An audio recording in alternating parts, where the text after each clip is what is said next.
I welcome these decisions. I particularly congratulate Steve Marshall for going the full distance in what he's decided to do there.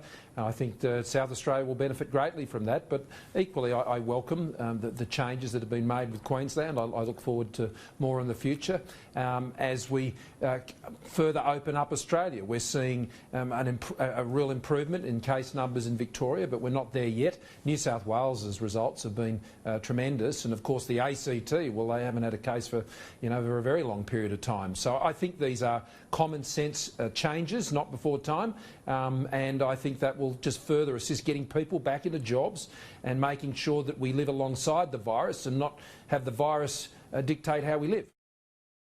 Yeah, that full interview with the Kenny report after afternoon agenda, but the Prime Minister talking about Stephen Marshall going the full way with the border easing. That's not the case with Queensland, just in the border areas where they've eased restrictions.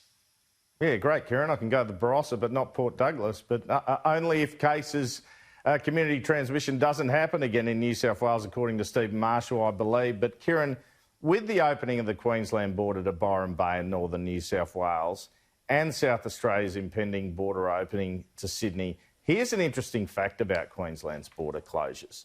I spoke on Sunday Agenda about the fact that one of the reasons Queensland and WA are not in a hurry or positioned to extend their caps to rescue stranded Australians from overseas was because their quarantine facilities are filled up by domestic travellers. Well, I've got an idea of the scale of this. I can reveal Queensland presently has 4,000 people in quarantine, 3,100 of which are interstate travellers, if you can believe that. So 900 from overseas, with their cap for overseas travellers quarantine being lifted from 500 to 1,000, announced after National Cabinet last Friday.